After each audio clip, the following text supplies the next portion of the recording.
बिस्मिल्लाहिर्रहमानिर्रहीम। अस्सलाम वालेकुम। मैं उसामा जाहिद हूँ और आप देख रहे हैं हमारा ऑफिशियल फेसबुक पेज और यूट्यूब चैनल। नाज़रीन, आज इंतहाई अहम तरीन केस की समाअत हुई है। रियासत के लिए बहुत अहमियत का हामिल केस हो सकता है, लेकिन अखलाकियात अगर उसको देखा जाए तो ये कोई अहमियत का हामिल केस नहीं है। इमरान खान और बुशरा बीबी के निकाह के हवाले से केस जो है इस वक्त ज़ेर समाअत है। इद्दत के दौरान निकाह उस केस की समाअत जारी है। इस हवाले से थोड़ा सा मैं अपडेट करूंगा, लेकिन इससे पहले ये जानना ज़रूरी है कि इससे पहले तोशा खाना केस के अंदर इमरान खान की अहलिया बुशरा बीबी जो हैं उनको गिरफ़्तार किया गया। ख़ुद गिरफ़्तारी देने के लिए अडयाला जेल पहुंची तो उनका ये मौक़िफ़ है कि मुझे धोखे से बनी गाला ले जाया गया। जब गिरफ़्तारी दी सब परेशान थे, मैं अडयाला जेल रहने के लिए बज़िद थी। मुझे कहा गया आपको डीम रेस्ट हाउस ले जा रहे हैं। धोखे से रात को बनी गाला मुंतकिल कर दिया गया। बुशरा बीबी की सहाफ़ियों से गैर मुतवक्के जो गुफ्तगू हुई है, उसने तमाम डील की जो बाज़गश्त चल रही थी उसको उड़ा के रख दिया। तो उन्होंने कहा कि मुझे डील्स ऑफ़र की गई। मैंने जवाब दिया कि डायरेक्ट खान साहब से बात करें, किसी से कोई डील हुई ना करूँगी, बहादुरी के साथ अडयाला जेल में रहूँगी। सहाफ़ियों के साथ उन्होंने गुफ्तगू करते हुए कहा और कहा कि मुसलमान हूँ, अल्लाह के सिवा किसी से नहीं डरती। अल्लाह को मुनाफ़िक़त और शैतान पसंद नहीं है। फैसले ऊपर से लिखवाए जा रहे हैं, ये सारे पुतले हैं। ये भी बात की और इससे पहले उनके शौहर इमरान खान साबिक़ वज़ीर आज़म पाकिस्तान भी ये बात कर रहे थे कि राब्ते करने वाले राब्ते करते हैं। म्यूज़िकल चल रही है। और इसके अलावा इमरान खान ने भी इस चीज़ का एतराफ़ किया। उन्होंने कहा कि बुशरा बीबी ख़ुद चल कर अडयाला जेल गिरफ़्तारी देने आई। मुझे नहीं मालूम इन्हें बनी गाला क्यों ले गए। मुझे अभी पता चला कि बुशरा बीबी को तो बनी गाला ले गए थे, मैंने तो रात को इनके लिए कंबल भी भेजा। ये उनके फैसले नहीं, ये निज़ाम इंसाफ का तमाशा बना रहे हैं। हार वाले मामले में बुशरा बीबी का कोई ताल्लुक नहीं, ये हार तोशा खाना का नहीं था। सऊदी सफ़ीर ने मेरे घर खुद पहुँचाया, मैंने खुद ये हार तोशा खाना में जमा करवाया। इमरान खान ये मौक़िफ़ रखते हैं। इससे बड़े अहम कानूनी नुक्ते हैं, वो भी आपको मैं बयान करूँगा, लेकिन जो उन्होंने गुफ्तगू की है पहले उसको डिस्कस कर लेते हैं। उसके बाद इंतहाई अहम नुक्ते, अहम पॉइंट हैं, वो भी आपके सामने रखने जा रहा हूँ। हलफ लेने के बाद आपका हक़ इजरा ख़त्म हो जाएगा। जज हम हलफ भी लेंगे और जर्रा भी करेंगे। इमरान खान ने जज को ये जवाब दिया था। बुशरा बीबी को निकाह वाले दिन देखा, आप कुरान ले आए, मैं हाथ रख कर हलफ देने के लिए तैयार हूँ। इमरान खान ने जज कुदरतुल्लाह से मुकालमा ये भी किया और साथ ही उन्होंने कहा कि डॉक्टर यास्मीन राशिद बेकसूर हैं। बुशरा बीबी गिरफ्तारी खुद देनी आई, डरपोक नहीं है तो उन्हें गिरफ्तार करने के बाद ये सिलसिला चलता रहा। तो बुशरा बीबी की जो सहाफ़ियों से गुफ्तगू हुई है काफ़ी डिस्कस की जा रही है, तवक्को नहीं की जा रही थी उनके गुफ्तगू ये करेंगे। बहरहाल इस तमाम सूरत हाल में एक चीज़ तो तय है कि मुस्लिम लीग नून अपना यहाँ से हिस्सा लेना चाहती है। अब वो एक बयानिया क्रिएट करना चाहते थे। मरीम नवाज़ ने भी साथ ही बयानबाजी शुरू कर दी कि इमरान खान और उनकी अहलिया जो है उनकी गिरफ्तारी करके हमने अडयाला जेल में नहीं रखा, बल्कि उनकी अहलिया को हमने बनी गाला भेज दिया। ये एक बयानिया क्रिएट करना चाहते थे, लेकिन उस बयानी को तहस नहस कर दिया इन्होंने। वो कहते थे कि मरीम नवाज़ को तो जेल में रखा गया, देखें जी हमने अखलाकियात को अपनाया है, उनको लेकर चले। हमने जनाब उस बच्ची को जो है उसके जो बेटे हैं उनको भी मुलाकात की इजाज़त दी है और बुशरा बीबी जो है उनको भी हमने बनी गाला के अंदर रखने दिए, तमाम तरह एक्सेस दे दिए। उनके ख़ानदान के लोग भी मिल रहे हैं, उनके लोग भी सारे उनके रिश्तेदार भी मिल रहे हैं। तो कोई ऐसा इशू हम क्रिएट नहीं कर रहे, सिर्फ नज़र बंद करने की सिलसिला अपना रहे हैं। लेकिन इसके साथ एक इंतहाई अहम पॉइंट है जो उनके इमरान खान के वकील सलमान सफदर ने बात की। सलमान सफदर ने कहा कि कुछ ही देर बाद आप सुन लेंगे कि जज कुदरतुल्लाह ने इमरान खान और उनकी अहलिया को निकाह और इद्दत केस में सज़ा सुना दी है।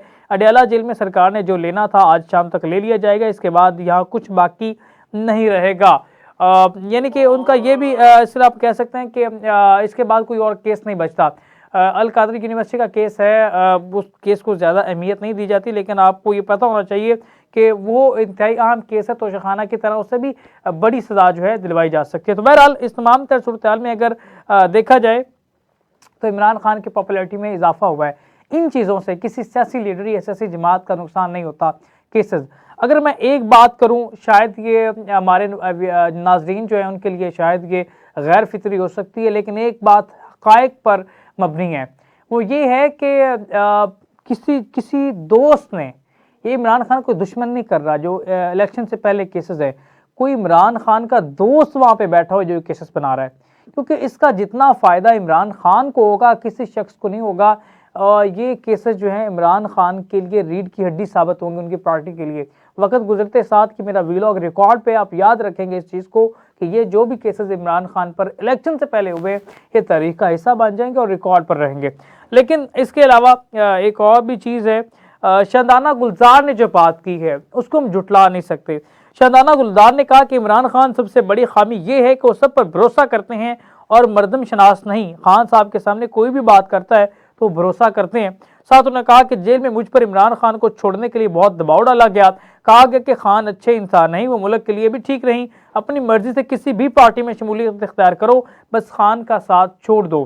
شاندانہ گلزار صاحبہ نے اگر یہ انکشافات کر دی تو نام سامنے کیوں نہیں لے کر آتی، کھل کر کیوں نہیں بات کرتے؟ اب اس سے زیادہ کیا کھل سکتے تھے؟ پاکستان تحریک انصاف سب چیزیں واضح کر چکے ہیں، لیکن اس کے باوجود بھی کون سا ایسا پردہ رکھا جاتا ہے؟ کیا کوئی ڈیل کی باز گشت چھوڑتے ہیں، پیچھے رستے چھوڑے جاتے ہیں کہ کہیں نہ کہ ڈیل کل کو کرنی پڑے تو ہمارے پاس جسٹیفائی کرنے کے لیے کچھ نہ کچھ ہو؟ یہ ایک عام پوائنٹ ہے، اس کو دیکھنے کی ضرورت ہے۔ لیکن اس کا میں انتہائی ضروری پوائنٹ میں آپ تک نوٹ کروانا چاہتا ہوں۔ شاندانہ گلزار نے یہ بات کی کہ مجھ پر ڈیل کے لیے پریشر کیا گیا، پرویز الہی نے بات کی کہ مجھ پر ڈیل کے لیے پریشر کیا گیا، اس کے علاوہ کچھ اور بھی تحریک انصاف کے رہنما تھے، انہوں نے کہا کہ مجھ پر ڈیل کے لیے پریشر کیا گیا۔ اور فواد چودھری کا جو کردار ہے، جو انہوں نے استحکام پاکستان پارٹی میں شمولیت اختیار کی لیکن وہاں پہ سر جھکا کے بیٹھے رہے اور کوئی دلچسپی نہیں لی، اس کے بعد دوبارہ کیسز کا آغاز ہو گیا۔ یہ کچھ کڑیاں ہیں جو ان تمام لیڈران کی جو کہی کی باتیں ان میں سچائی کو ثابت کرتی ہیں۔ بہرحال حقائق کیا ہیں وہ وقت گزرنے کے ساتھ ساتھ سامنے آ جائیں گے، لیکن اس وقت تک عمران خان اس میں کوئی دو رائے نہیں ہے کہ وہ مذاکرات کے لیے تیار ہیں، لیکن وہ مذاکرات صرف اپنی شرائط پر منوانا چاہتے ہیں۔ مذاکرات ہونے، سیاسی پارٹی کوئی بھی مشکل بمٹ سے نکلی ہے تو مذاکرات کی ٹیبل پر ہی وہ ان تمام تر مشکلات سے نکلی ہے۔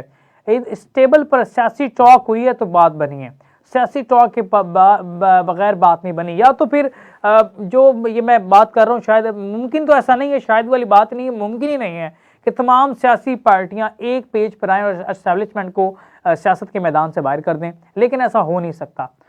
تمام سیاسی پارٹیاں کبھی بھی ایک ساتھ نہیں بیٹھ سکتی۔ عمران خان نہیں بیٹھے گا، پیپلز پارٹی بیٹھ جائے گی، مسلم لیگ نون بیٹھ جائے گی، فضل الرحمان عمران خان کے ساتھ نہیں بیٹھے گا، جماعت اسلامی جو تمام پارٹیوں کے ساتھ ایڈجسٹ ہو جاتی ہے، تحریک لبیک کسی بھی سیاسی پارٹی سے اس وقت تک پوزیشن تک کسی کے ساتھ نہیں بیٹھے گی۔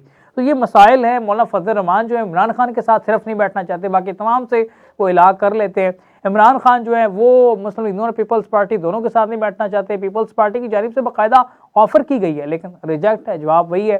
تو اس کے علاوہ اب یہ جو پیپلز پارٹی اور مسلم لیگ نون کا آپس میں علاق ہو جائے الیکشن کے بعد، اس کے بعد ہو سکتا ہے کہ شاید پیپلز پارٹی کے ذریعے، پیپلز پارٹی بھی نہیں بلاول کے ذریعے ہو سکتا ہے کہ عمران خان کے ساتھ بیٹھنے کے لیے تیار ہو جائیں، لیکن اس وقت تک بہت لیٹ ہو جائے گی۔ اب یہ وقت تھا کہ خفیہ رابطے کیے جاتے اور چیزیں جنریٹ کی جاتی۔ ہو سکتا ہے ایسا کوئی جو عمران خان بڑے دعوے کے ساتھ بات کرتے ہیں کہ ان کے پاس پلان سی موجود ہے، وہ پلان سی کی کیا حقیقت ہے، پلان سی کے اندر کیا ایسے فیکٹس موجود ہیں، اس پر فی الوقت بات جو ہے نہیں کی جا سکتی کیونکہ ابھی تک پلان سی کچھ واضح نہیں ہے۔ یا تو عمران خان کا وہی کپتانی والا بونسر ہے جو وہ کرتے تھے کہ کل پاکستان کے اندر پاکستان کے جو وسیم اکرم بالر دنیا کی تیز ترین بالنگ کریں گے، مخالف ٹیم کے 7 وکٹیں لے گئے تو وہ پریشرائز انہیں کر دیا۔ تو یہ ہو سکتا ہے کہ اس طرح کا پلان سی بیان جو ہے مخالفین کے لیے پریشرائز کرنے کے لیے ہو، لیکن ابھی تک پلان سی کے کوئی اہم نکات یا کچھ چیزیں سامنے نہیں آئی ہیں۔ تو بہرحال دیکھتے ہیں کہ عمران خان مشکل بھمٹ سے نکلنے کے لیے مذاکرات کرتے ہیں، ٹیبل ٹاک پہ بیٹھتے ہیں یا نہیں بیٹھتے، یہ جو آنے والے 48 گھنٹے اہم ثابت ہو سکتے ہیں۔ اور کہا اس لیے جا رہا ہے کہ 5، 6 اور 7 تاریخ تک، آج جو ہے 2 تاریخ ہے، 5، 6 اور 7 کے درمیان جو ہے ڈیل ہو سکتی ہے۔ ویلاگ آپ ریکارڈ پہ رکھ سکتے ہیں، اور کہاں ڈیل ہوگی وہ بھی آپ کو بتاتے چلتے ہیں۔ ڈیل جو ہے اسلام آباد کے اندر ہوگی اور بنی گالہ کے اندر ڈیل ہوگی۔ اس سے پہلے بشرا بی بی کے توسط سے پیغام بھیجا جا چکا ہے، 3 نکات پر مشتمل ڈیل جو ہے وہ پہنچائی گئی ہے عمران خان تک اور ابھی تک جواب نہیں گیا۔ اگر اس ڈیل پر بات چیت ہوتی ہے تو 5، 6، 7 کی تاریخ کے اندر عمران خان کی ڈیل ہو جائے گی۔ اسی کے ساتھ اپنے میزبان اسامہ زاہد کو دیجیے اجازت، اللہ نگہبان۔